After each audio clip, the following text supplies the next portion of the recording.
రేపు 18 అసెంబ్లీ ఉంది, రండి, మనస్ఫూర్తిగా ఆహ్వానిస్తున్నాను. రండి, మాట్లాడండి.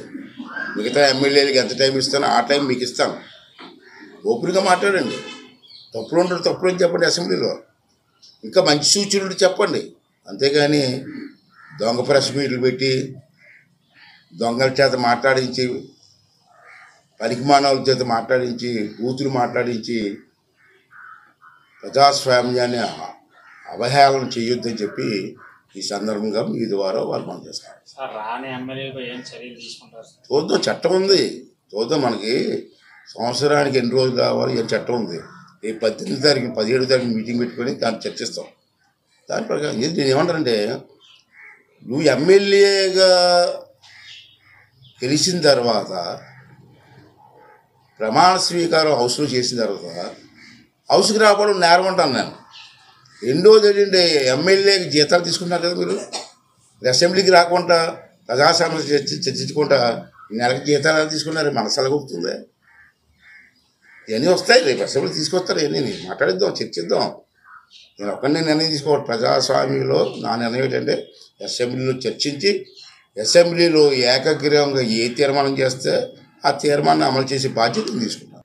175 వస్తాయి, 175 వస్తాయని చెప్పని మరి 11 వచ్చిన తర్వాత మళ్ళీ ఎలాగ ప్రజాభిమానం పొందాలి అన్న ఆలోచన లేకుండా లసం సినిమా చూశాడు. కమలారెడ్డి గారు మేరీ ప్లీజ్ అంటూ ఉంటారు సాగుతుంది. అలాగా అన్నిసార్లు ప్రతిపక్ష ప్లీజ్ అవసరం. మరి ఎన్నో 5 సంవత్సరాలు ముఖ్యమంత్రిగా ఆయన ఇష్టం వచ్చినట్టుగా పరిపాలించిన ఆ వ్యక్తికి ఇది అవసరం అనేది కొంత ఆలోచించుకోవాలి. ఎనిహో మాకు కొన్ని రూల్స్ ఉన్నాయి.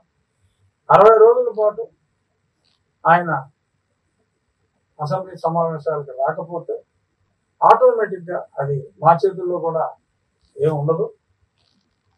ఆటోమేటిక్గా ఆయన డిస్క్వాలిఫై అయిపోతారు. ఇంచుమించు ఒక 37 రోజులు ఎంతో మధ్యలో ఎప్పుడో ఫస్ట్లో వచ్చారు కాబట్టి ఒక 3 రోజులు తగ్గినాయి. 37 రోజులే ఎంతో అయినట్టుగా ఉంది. మరి ఈ సమావేశాలు తర్వాత సమావేశాలు కూడా మరి ఆయన రాకపోతే మొన్న పులివెందులలో బై ఎలక్షన్ వచ్చింది కదా, అలాగే పులివెందుల అసెంబ్లీకి కూడా బై ఎలక్షన్ వచ్చే అవకాశం ఉండొచ్చు. బట్ నా ఉద్దేశం ఆయన ఎమ్మెల్యే అన్న వాళ్ళు ఎవరైనా కూడా శాసనసభ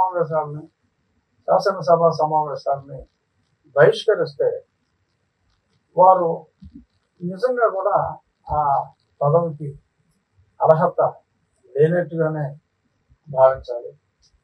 శాసనసభ్యులు శాసనసభ సమావేశాలకు రాకుండా మరి అందరిని ద్రాక్ష కోసం ఆరాధపడటం సమంజసం కాదు. మరి ఆయన జగన్మోహన్ రెడ్డి గారు వయసులో రాజకీయంగా మరి మాజీ ముఖ్యమంత్రి ఆయన, బట్ వయసులో ఆయన కన్నా నాకు 10 సంవత్సరాలు ఎక్కువ ఉంది కాబట్టి మరి వయసులో పెద్దవాడుగా మరి రాజకీయ అనుభవంలో మరి ఆయనకున్న అనుభవం నాకు లేకపోయినప్పటికీ వయసులో పెద్దవాడిగా శాసనసభ ఉపసభాపతిగా నేనైతే సమావేశాలకి ఆయన రావాలని కోరుకుంటున్నా. మొన్ననే గౌరవ ముఖ్యమంత్రి గారు కూడా సిద్ధమా సమావేశాలకి అని చెప్పి, ఎందుకంటే ఎక్కడికి వెళ్ళినా ఇదివరకు సిద్ధం అని చెప్పి పోస్టర్లు ఉండేవి. సో అందుకని సిద్ధమా అని చెప్పి గౌరవనీయ ముఖ్యమంత్రి వర్యులు కూడా మరి వారిని ప్రశ్నించడం జరిగింది. కావాలి అని కోరుకోవటం ఉపసభాపతిగా అది నా బాధ్యత. అంటే శాసనసభ్యులు అందరూ రావాలని కోరుకోవటం నా బాధ్యత, నా ఆకాంక్ష. బట్ మరి వస్తారా రారా అన్నది ఆయనకి, వారి శాసనసభ్యులకు ఇది వారిగా మనం ఏం చేయగలం. వారు బై ఎలక్షన్ కోరుకొని మరి ఎందుకు ప్రజలు ఓటేయాలి? ఒకవేళ బై ఎలక్షన్ వచ్చింది, 11 మందికి బై ఎలక్షన్ వచ్చింది, ఓకే, ఫర్ సపోజ్ నెగ్గేశారు అనుకున్నాం, ఏమవుతుంది? మళ్ళీ ఇంకొక సంవత్సరంలో 60 రోజులు అయిపోతుంది, మళ్ళీ బై ఎలక్షన్ వస్తుంది. దానివల్ల కలిసి వచ్చేది ఏముంది? 11, 18 అవ్వవు కదా. మీరు 11 స్థానాల్లో పోటీ చేస్తే పోనీ మీరు ఇదివరకు 175 అన్నట్టు 11కి 11 వచ్చేసి అనుకోండి,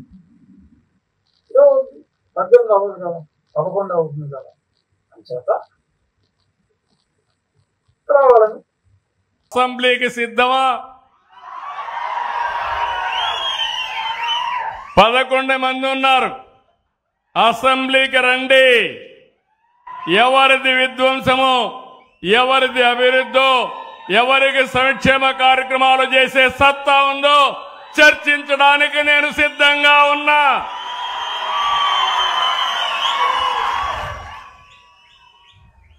సూపర్ 6 మీద అవాకులు చవాకులు వాళ్తున్నారు.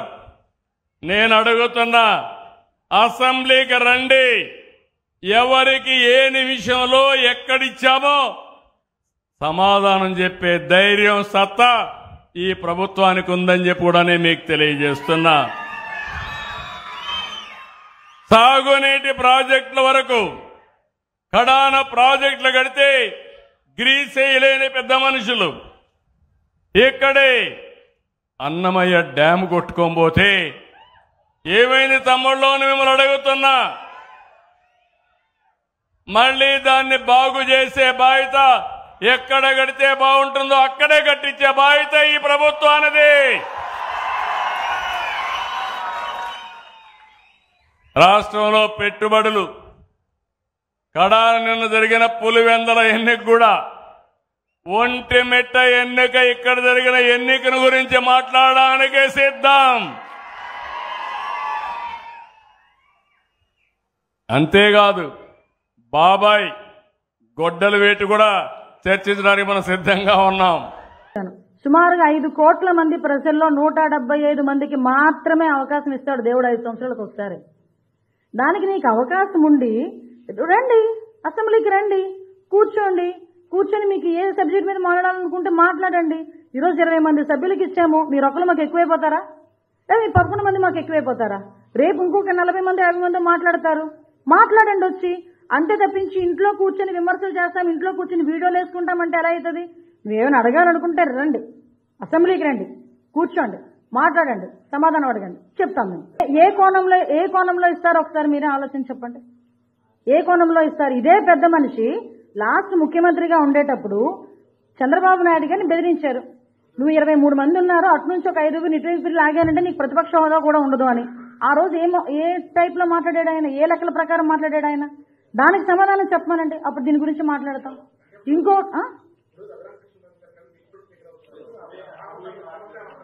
విషయం ఏంటంటే మీరు మానవతా దృక్పథం అంటున్నారు, మాకు మానవతా దృక్పథం కాదు, యాజ్ పర్ రూల్ 2 బాబోయ్ అంటున్నాం. ఈ మధ్యనే మీకు అర్థమవుతుందో లేదో తెలియదు, నేను ఈ రోజే చూసా, రఘురామకృష్ణరాజు గారు కనుక డిప్యూటీ స్పీకర్ ఇచ్చి ఆల్రెడీ స్పీకర్ గా అయ్యన్ పాత్ర గారు ఉన్నారు, మళ్ళీ ఇప్పుడు రఘురామకృష్ణరాజు గారు కనుక డిప్యూటీ స్పీకర్ అయిన తర్వాత నిజంగా ప్రతిపక్ష హోదా ఇచ్చినా ఆయనైతే అసెంబ్లీకి రాడు అని పందేలు కడుతున్నారు. ఎన్ని రూపాయలకో తెలుసా? 11 రూపాయలకి. అంతేనండి, అర్థం చేసుకోండి. లెక్క అర్థం కాలేదా? వాళ్ళు ఎందుకు లెక్క అర్థమవుతుందండి, కొంచెం ఇండెప్త్కి వెళ్తే అన్ని లెక్కలు అర్థమవుతాయి, అన్ని లెక్కలు తేలుతాయి. ఇప్పుడు ఆయన ఆలోచించాలి, ఎందుకు 11 స్థానాలు ప్రజలు ఆయనకి ఇచ్చారు.